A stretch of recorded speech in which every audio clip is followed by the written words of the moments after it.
10 ऐसे स्टॉक जो 40% डाउन पे मतलब 40% नीचे गिर चुके हैं, फिर भी कंपनी फंडामेंटली स्ट्रांग है। तो आइए जानते हैं क्या रीजन था कि भाई कंपनी फंडामेंटली स्ट्रांग है फिर भी वो शेयर नीचे क्यों गिरे हैं।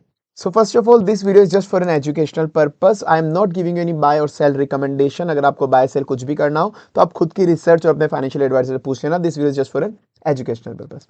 आइए जानते हैं तो वो कौन से 10 स्टॉक है जो 40% नीचे गिर चुके हैं पर कंपनी अभी भी फंडामेंटली अच्छी है। कैसे अपन एनालाइज कर सकते हैं कि कंपनी फंडामेंटल अच्छी है या नहीं है, ये सारी बातें अपन उन कंपनीज के बारे में जानते हैं। तो ये मैंने सेक्टर वाइज तोड़ा है कि लाइक जो रिटेल मैन्युफैक्चरिंग ज्वेलर है उसके 2 स्टॉक, पावर एनबीएफ सेक्टर के 2 स्टॉक, फाइनेंस एनबीएफसी के 2 स्टॉक, ऐसे करते करते अपन ने 10 शेयर्स ऐसे उठाए हैं। तो आइए शुरू करते हैं। तो सबसे पहले अपना रिटेल एंड मैन्युफैक्चरिंग ज्वेलरी का सेक्टर जिसके अंदर 2 शेयर्स हैं। उसके अंदर भी पहला शेयर है कल्याण ज्वेलर्स का जो लास्ट के 1 ईयर में 32% डाउन है। जैसे अगर आप इसका चार्ट देखेंगे तो लास्ट के 5 साल के अंदर इसने 564% का रिटर्न दिया है, अच्छा खासा रिटर्न दिया है। पर वही अगर आप लास्ट का 1 ईयर देखोगे तो लास्ट के 1 ईयर में ये 32% डाउन हुआ है। शेयर गिरता गया गिरता गया गिरता गया है। तो आइए जानते हैं ऐसा क्या रीजन था, कंपनी के फंडामेंटल्स क्या थे, इसे अपन एनालाइज करते हैं। तो अगर अपन इसका पी रेशियो देखेंगे तो पूरी इंडस्ट्री का पी रेशियो जो इसके कॉम्पिटिटर वगैरह है उसके पी रेशियो है, प्राइस अर्निंग रेशियो 61 का। तो ये 61 टाइम बाकी जनरली शेयर्स की ट्रेडिंग होती है उनके अर्निंग के कंपैरिजन में। पर वहीं पर जो इस कंपनी का कल्याण ज्वेलर्स का पी रेशियो वो 54 है। मतलब इंडस्ट्री के कंपैरिजन में अगर आप देखोगे तो इस शेयर की प्राइस कम है। अगर आप इंडस्ट्री के कंपैरिजन में देखोगे तो ये एक अच्छी बात है, ये एक पॉजिटिव फैक्टर होता है हमेशा। तो ये है रिटर्न ऑन इक्विटी भी इस कंपनी का 17.43% है, मतलब ये भी एक अच्छी बात है। तो इसके बेसिक फंडामेंटल सही है। तो इसका शेयर क्यों गिरा, हो सकता है चलो इसका रेवेन्यू गिर गया हो या प्रॉफिट गिर गया हो। आइए ये चेक करते हैं। तो अगर आप इसका रेवेन्यू देखोगे तो रेवेन्यू 2021 के अंदर 8619 करोड़ का था, 2025 के अंदर 25,190 करोड़ था, मतलब रेवेन्यू इसका मल्टीपल्स में ग्रो हुआ है। यही अगर अब आप देखोगे इसका प्रॉफिट, तो प्रॉफिट इसका 2021 के अंदर ये लॉस के अंदर थी -6 करोड़। यही आप 2025 के अंदर देखोगे तो 714 करोड़ का इसका प्रॉफिट हुआ है। तो कंपनी का रेवेन्यू अच्छा है, प्रॉफिट अच्छा है, कंपनी का पी रेशियो भी सही है, रिटर्न ऑन इक्विटी भी सही है, सब कुछ ठीक ही लग रहा है। तो ये शेयर आखिरकार गिरा क्यों? फंडामेंटल्स में तो अपन ने अभी देखा कि फंडामेंटल में अपन को कोई ऐसा ज्यादा इश्यू लग नहीं रहा। तो ये देखो, ये एक रिटेल ज्वेलरी का बिजनेस करता है कल्याण ज्वेलर, सबको पता है, जिसका पी रेशियो ये है, स्ट्रॉन्ग एक्सपेंशन के अंदर है, मतलब इसकी नई नई ब्रांचेस बहुत ज्यादा खुलती जा रही है, जो शोरूम बोलते हैं अपन ज्वेलरी के, रिवेन्यू प्रॉफिट ग्रोथ के अंदर है।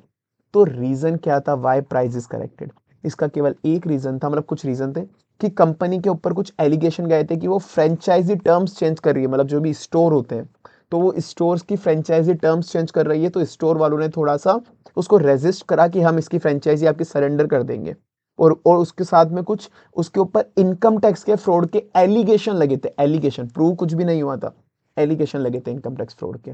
और ये कुछ प्राइस मैनिपुलेशन के भी उसके ऊपर कुछ एलिगेशन लगे थे कि कंपनी की ज्वेलरी की प्राइस वगैरह सही नहीं है। तो बाद में लेटर ऑन ये सारी रूमर्स कंपनी ने क्लियर कर दी थी कि सब बेसलेस थी, सब केवल रूमर्स थी, सारी हवा थी।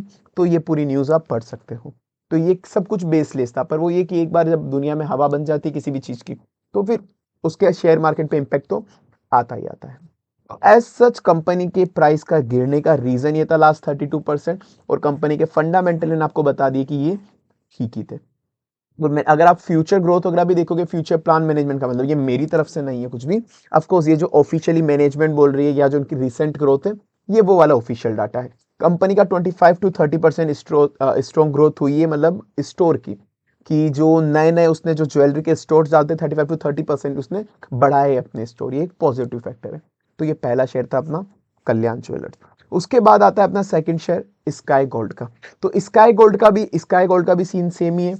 इसका भी अगर आप पी रेशियो देखोगे, इसका 36 का पी रेशियो आप, इंडस्ट्री का पी रेशियो 62 है, जो ज्वेलरी इंडस्ट्री उसका पी रेशियो 62 है।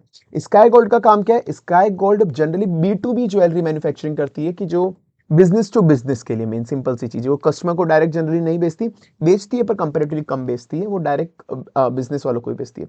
इसका डेट टू इक्विटी केवल 0.66 है, बहुत ही ज्यादा अच्छा फैक्टर है कि इसका डेट बहुत कम है कंपेरेटिवली। रेवेन्यू और प्रॉफिट में भी इसकी ग्रोथ जोरदार वाली हुई है, ये भी बहुत जोरदार चली है।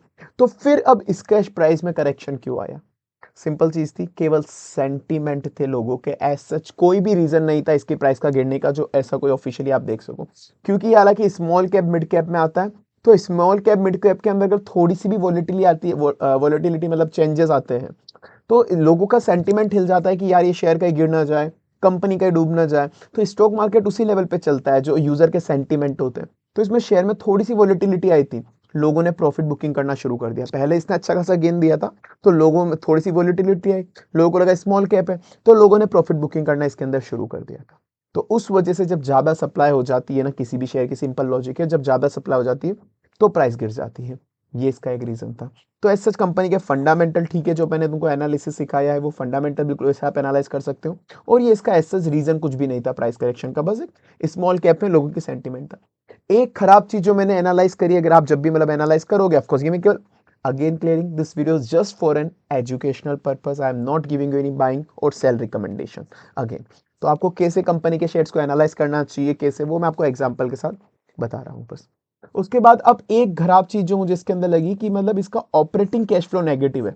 कंपनी प्रॉफिट में तो है, पर वो कंपनी प्रॉफिट को अभी रियलाइज नहीं कर पा रही। सीधी बात है, कंपनी की उधारी ज्यादा है। कंपनी के जो डेटर है, डेटर कस्टमर जो होते हैं, वो भी पूरा पैसा इनको नहीं दे रहे। इन्वेंट्री ज्यादा और डेटर ज्यादा, इस वजह से कंपनी को पैसा नहीं मिल पा रहा। प्रॉफिट में तो है, माल बेचा हुआ है, वो उधार में बेचा हुआ है, ये वाला। और कंपनी का अगर आप 2027 का टारगेट देखोगे, जो कंपनी का ऑफिशियल टारगेट है, कंपनी का जो स्ट्रॉन्ग एक्सपोर्ट शेयर बहुत ज्यादा बढ़ा है कि कंपनी शेयर्स को मतलब जो मार्केट एक्सपोर्ट का मार्केट वो बढ़ाना चाह रही है, चीजें एक्सपोर्ट ज्यादा करेगी। तो ये दो शेयर, ठीक है। ऐसे करते करते अपन आगे भी बहुत सारे शेयर डिस्कस करेंगे। पर अगर वीडियो पसंद आई तो लाइक जरूर कर देना, और साथ में चैनल याद रख के सब्सक्राइब कर देना। सब्सक्राइब करके बेल आइकन नोटिफिकेशन भी दबा देना, क्योंकि जो भी नई न्यूज होती है, फाइनेंस के अपडेट होते हैं, कुछ भी ऐसा होता है, तो मैं लगातार जाता हूँ। अगर आपने वो बेल आइकन नोटिफिकेशन भी दबा दिया तो आपको हैंड टू हैंड वो न्यूज वगैरह सब फाइनेंस की चीजें पता पड़ती रहेगी। आइए अब आगे चलते हैं। अब उसके बाद अपन बात करते हैं power NBFC sector. Power NBFC sector मतलब देखो, ये दो कंपनी है, आरईसी लिमिटेड और पीएफसी लिमिटेड। ये क्या है? ये कंपनी पावर फाइनेंस करती है। Power finance in the sense, जो भी कंपनी पावर सेक्टर के अंदर है, पावर बनाती है, ट्रांसमिशन डिस्ट्रीब्यूशन करती है, उनको ये आरईसी और पीएफसी उनको फाइनेंस करती है, फंडिंग करती है। दीज आर एनबीएफसी, बैंक का छोटा भाई, non banking financial company, bank के छोटा भाई होते हैं। इनके फंडामेंटल्स अगर आप देखोगे, इनके फंडामेंटल, मुझे तो मतलब मेरे आपको जो एनालिसिस के पर्पस से बता रहा हूं, तो एनालिसिस के पर्पस से अगर आप देखोगे, मतलब आप सीखोगे, तो ये बहुत अच्छे लगेंगे आपको। इनकी रेवेन्यू, इनका प्रॉफिट बहुत ही अच्छे में ग्रो हुआ है। आप चार्ट देखोगे तो पता पड़ेगा, रेवेन्यू प्रॉफिट बहुत अच्छे से ग्रो हुआ है। इंडस्ट्री का पी रेशियो जहां पे 21 का है, वहां पे इनका पी रेशियो केवल 5 का है, और इसका पी रेशियो केवल 3 का है। तो 5 और 3 का पी रेशियो, जहां पे इंडस्ट्री का पी रेशियो पूरा का पूरा 21 का है, तो ये बहुत अच्छी बात है। दोनों कंपनी ने approximately on an average dividend yield 5% दिया है। मतलब जो कैपिटल गेन होता है वो तो होता ही होता है, 5% उन्होंने डिविडेंड यील्ड भी दिया है। ये भी अच्छा है, रेवेन्यू भी अच्छा ग्रो हुआ है, प्रॉफिट भी अच्छा ग्रो हुआ है। तो फिर लास्ट 1 ईयर से 30% इसकी प्राइस क्यों गिरी है, पीएफसी की 22% प्राइस क्यों गिरी है? क्योंकि इसने पहले, इन दोनों कंपनी ने पहले 200+% का भी रिटर्न दे चुकी है ये लोगों को, जो इसने 200+% का भी रिटर्न दे चुकी है। तो उसके बाद जब लोगों को इतना रिटर्न मिल जाता है, तो लोग प्रॉफिट बुकिंग करना शुरू हो जाते हैं, शेयर्स को बेचना शुरू हो जाते हैं। तो एक बेसिक सेंटिमेंट था, क्योंकि लोगों को अच्छा गेन मिल गया, तो वो शेयर्स को सेल ऑफ करना शुरू हो गए थे। बाकी इसका एज सच मुझे कोई भी रीजन नहीं मिला है। ये बस, ये आप इसका फंडामेंटल्स भी आप इसको देख सकते हो। ये आरईसी और पीएफसी लिमिटेड की कहानी है। ये अच्छी चीज है, और ये एक पावर सेक्टर है जो कंपैरेटिवली ग्रोइंग सेक्टर ही होता है, ये वाला मिशन। उसके बाद चलते हैं अपन बाकी वाली जो फाइनेंस एंड एनबीएफसीज हैं। बाकी फाइनेंस एनबीएफसीज के अंदर एक कैप्री ग्लोबल है, एक बजाज हाउसिंग फाइनेंस है। कैप्री ग्लोबल अगर आप मार्च 24 से अभी तक देखोगे तो 30% गिर चुका है। बजाज हाउसिंग फाइनेंस लास्ट 3 साल के अंदर 37% गिर चुका है। तो कैप्री ग्लोबल के अंदर क्या है, नेट प्रॉफिट का 143% ग्रो हुआ है हर एक साल, ईयर ऑन ईयर की मैं अप्रोक्स ग्रोथ बता रहा हूँ। रेवेन्यू 49% ग्रो हुआ है। प्रमोटर की होल्डिंग बहुत ज्यादा अच्छी है इस कंपनी के अंदर। तो ये चीज क्यों मैं बता रहा हूँ प्रमोटर की होल्डिंग, क्योंकि जब प्रमोटर की होल्डिंग किसी कंपनी के अंदर ज्यादा होती है, तो मतलब प्रमोटर को, कंपनी के ओनर को कंपनी पे भरोसा है कि ये कंपनी अच्छी चलेगी, इसलिए उसने उसके शेयर बेचे नहीं है, खुद के पास होल्डिंग अच्छी खासी रखी है। तो ये चीजें अपन को देखनी होती है कभी भी किसी कंपनी के फंडामेंटल एनालाइज करते वक्त। तो प्रॉफिट, रेवेन्यू ये देखा। बस इसकी एक चीज थोड़ी सी खराब है, हालांकि इतनी भी नहीं, पर मुझे लगी थोड़ी खराब। पी रेशियो इस कंपनी का 24 है, वहीं पे जो इंडस्ट्री का पी रेशियो है वो 21 है। तो मतलब इंडस्ट्री के कंपैरिजन में अपन बोल सकते हैं थोड़ी सी ओवर वैल्यूड है। हालांकि ज्यादा फर्क नहीं है, पर थोड़ा सा फर्क तो है। बाकी फंडामेंटल कंपनी के बिल्कुल टिप टॉप है, मतलब सब ठीक ही चल रहा है, ठीक है। अब इसकी प्राइस क्यों करेक्ट हुई थी? अगेन कोई स्पेसिफिक रीजन नहीं था इसको 30% डाउन पे आने का, कोई ऐसा स्पेसिफिक रीजन नहीं था। केवल सेक्टर वाइड इसके अंदर हुआ था कि एनबीएफसी के अंदर भी हुआ था कि सेक्टर वाइड सबकी प्राइस गिरी थी, सब लोगों ने प्रॉफिट बुकिंग शुरू कर दी थी एनबीएफसी के अंदर। तो बस वो जब पूरा का पूरा सेक्टर ही गिर रहा होता है तो स्पेसिफिक कंपनी कभी कभार गिरी जाती है। और इसके जो टेक्निकल एनालिसिस होते हैं ना, टेक्निकल ने पहले सजेस्ट करा था कि इसका जो मूविंग एवरेज, अब इतना टेक्निकल में तुम जाओ मत, पर कभी भी अगर ट्रेडर जो होते हैं ना, जो रेगुलर बेस पे बाय सेल करते हैं, अगर उनको कभी भी उसका मूविंग एवरेज 5 डे या 20 डेज के नीचे दिख जाता है तो वो शेयर्स को बेचना शुरू कर देते हैं। तो ट्रेडर्स ने उसको बेचना शुरू कर दिया था। एज सच बाकी कोई भी कंपनी के फंडामेंटल में मुझे रीजन ऐसा कुछ खास मिला नहीं। ठीक है, अब अगर अपन इसका जो भी फ्यूचर प्लान या ग्रोथ देखें रिसेंट वाली, तो कंपनी का AUM जो होता है असेट अंडर मैनेजमेंट, कंपनी के पास कितनी असेट अंडर मैनेजमेंट है, 40% ईयर ऑन ईयर ग्रो हुई है। गोल्ड लोन कंपनी ने 10,000 करोड़ रुपए से भी ज्यादा क्रॉस कर दिया है पहली बार। तो कंपनी ठीक है। और ये सेम अगर आप बजाज हाउसिंग फाइनेंस देखोगे, बजाज हाउसिंग फाइनेंस का भी एक खराब चीज, वही सेम, प्रॉफिट अच्छा ग्रो पे है, रेवेन्यू अच्छा ग्रो पे, सब अच्छे ग्रो पे। एक थोड़ी सी चीज खराब है, इंडस्ट्री का पी रेशियो 26 है, वापस इसका पी रेशियो 33 टाइम्स है, मतलब 33, इसका 26 और सॉरी, इंडस्ट्री का 26 है और इसका 33 है। जो हाउसिंग फाइनेंस कंपनी की बात कर रहा हूँ उसका पी, उसका इतना है। तो अब ये बजाज हाउसिंग फाइनेंस का बाकी रेवेन्यू भी ग्रो में, प्रॉफिट भी ग्रो के अंदर सब कुछ है। तो इसका क्या रीजन था, इसका क्या रीजन है कि ये क्यों गिरा था? हुआ ये था कि बजाज हाउसिंग फाइनेंस के अंदर जो प्रमोटर की होल्डिंग है, प्रमोटर की होल्डिंग है ऑन एन अप्रोक्स 82% की प्रमोटर की होल्डिंग है अप्रोक्सीमेटली। तो अब सेबी की नई गाइडलाइन आ गई कि कोई भी प्रमोटर अपने पास मैक्सिमम 75% तक ही शेयर रख सकता है। प्रमोटर के पास एग्जिस्टिंग 82% समथिंग है, और सेबी की गाइडलाइन आ गई कि 75% ही आप रख सकते हो। तो इसीलिए प्रमोटर्स को ये जो 82% से 75% जहां पर करना था शेयर, मतलब उसको शेयर्स बेचने पड़ेंगे अपने, तो उसने बल्क में प्रमोटर ने अपने शेयर बेचे 1-2%। हालांकि अभी भी और बेचना बाकी है, अभी भी प्रमोटर के पास ज्यादा शेयर है। तो सॉरी, तो उन्होंने जो 1-2% शेयर बेचे ना, वो मार्केट के अंदर बहुत बड़े अमाउंट के थे, करोड़ों के शेयर थे, करोड़ों के। तो उस वजह से जब एक ही बार में इतनी ज्यादा सप्लाई हुई, उस वजह से प्राइस थोड़ी सी डाउन हो गई, प्राइस वोलेटाइल लगे, और लोगों को ऐसा लगा कि प्रमोटर को अपनी कंपनी पे भरोसा नहीं है, इस वजह से वो शेयर बेच रहे हैं। नहीं भाई, ऐसा नहीं है। प्रमोटर को सेबी की गाइडलाइन कंप्लाई करनी थी, जो सेबी की नई गाइडलाइन आई थी 75% वाली, इस वजह से। और अभी भी प्रमोटर के पास अप्रोक्सीमेटली 81% या 82% शेयर अभी भी एट प्रेजेंट। तो हो अभी तो और उसको बेचने पड़ेंगे, वो 75% तक लाने के लिए और बेचने पड़ेंगे। बाकी फंडामेंटल्स की बात करो तो ठीक ही है, बस एक पी रेशियो का थोड़ा सा इश्यू है, बाकी सब ठीक लग रहा है। Again repeating, this video is just for an educational purpose, आपको बस केस स्टडी पर्पस से और मैं एजुकेशन के पर्पस बता रहा हूँ कि कैसे कंपनी को एनालाइज करा जाता है, किस कंपनी के शेयर की प्राइस क्यों गिरी थी, इस बेसिस नॉलेज आपके लिए।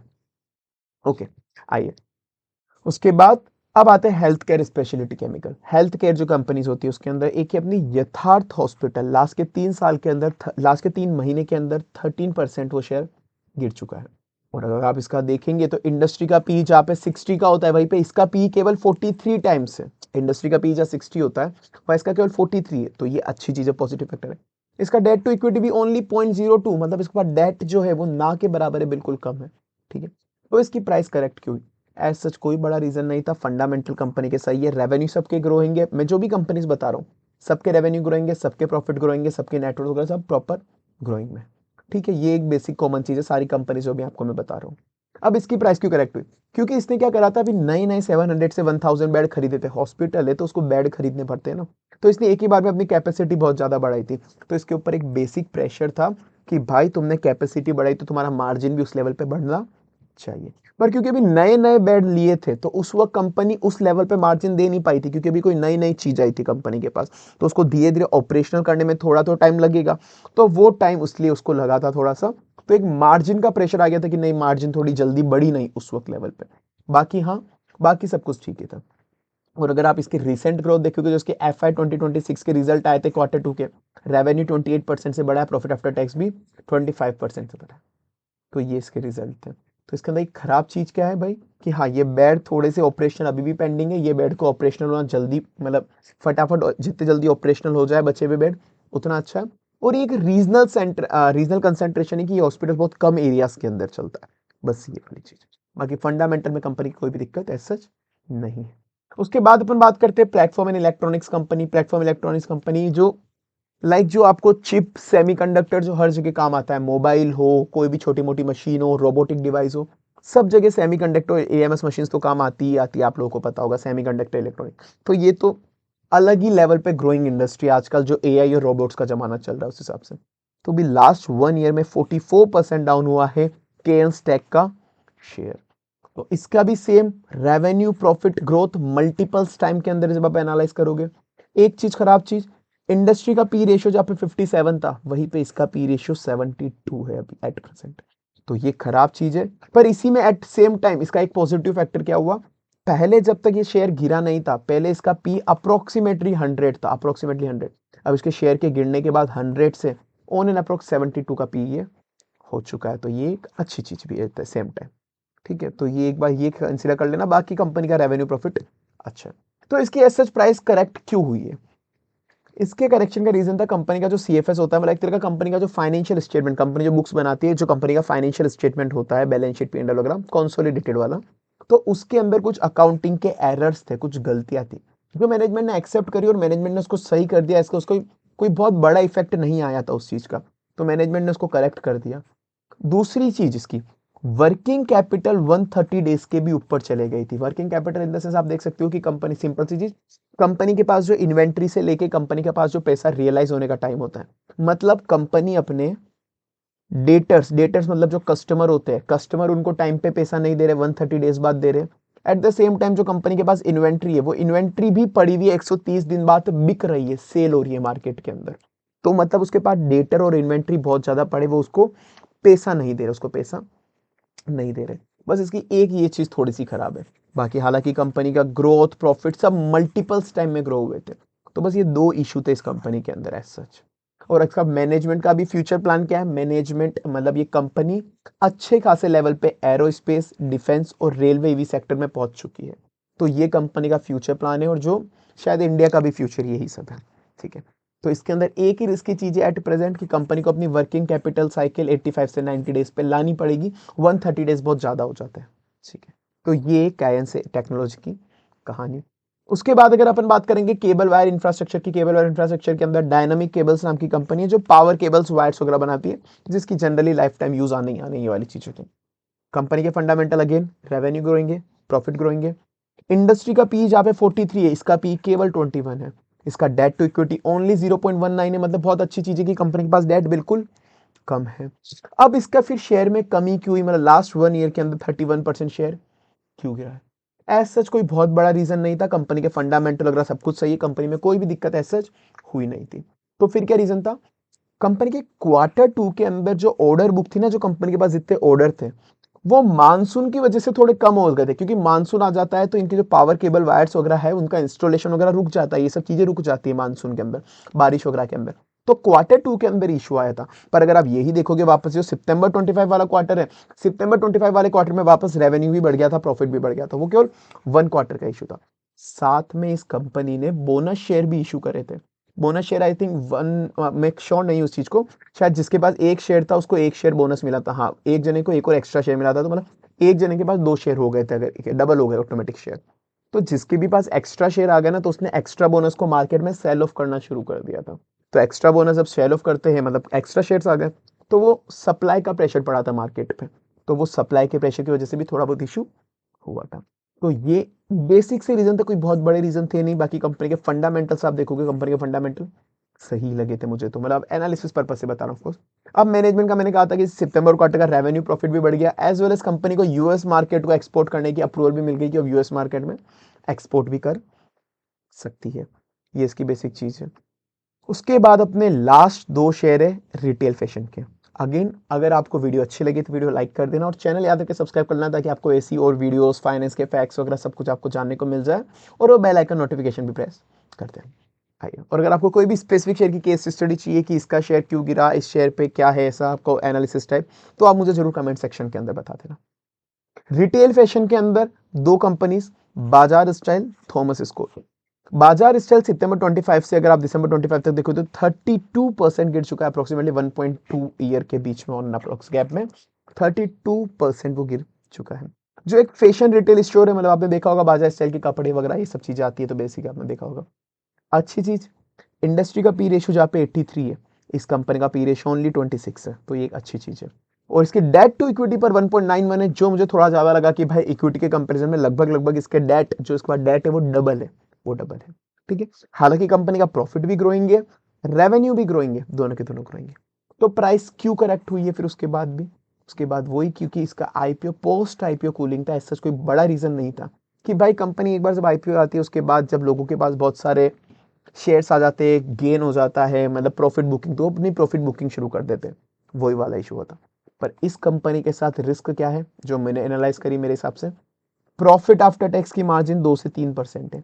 मतलब इसका प्रॉफिट में तो है कंपनी, पर बहुत ज्यादा प्रॉफिट में नहीं है सेल के कंपैरिजन में। अगर आप इसके देखोगे, सेल के कंपैरिजन में कंपनी केवल दो, मतलब जितनी सेल हो रही है उसका 2-3% ही कंपनी के पास बच रहा है।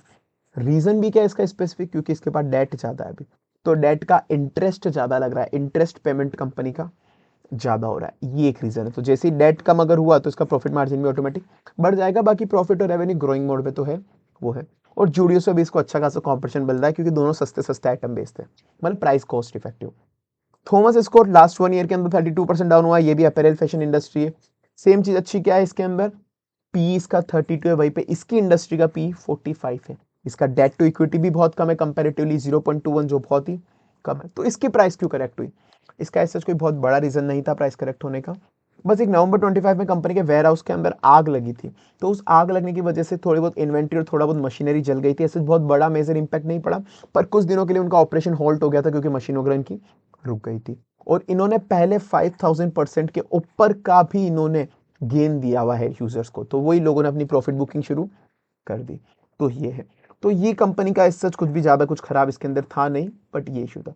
पर एक रिस्क की चीज क्या है, इसका वर्किंग कैपिटल अभी 250 प्लस डेज है, मतलब इसको डेटर से पैसा और जो इन्वेंट्री सेल ऑफ होती है उसमें 250 प्लस डेज लग जाते हैं, तो उसको वो थोड़ा रिड्यूस करना पड़ेगा। तो ये थे अपने वो 10 शेयर जो कंपेरेटिवली गिरे हैं, मतलब इनका, पर इनके फंडामेंटल कंपनी के फिर भी अभी अच्छे हैं। बाकी फ्यूचर में तो क्या होगा वो तो भगवान ही जाने, वो तो कोई भी कुछ नहीं कह सकता उस सच का। And this video was just for an educational purpose. तो वीडियो अच्छी लगी तो लाइक कर देना और चैनल याद रखे सब्सक्राइब कर देना।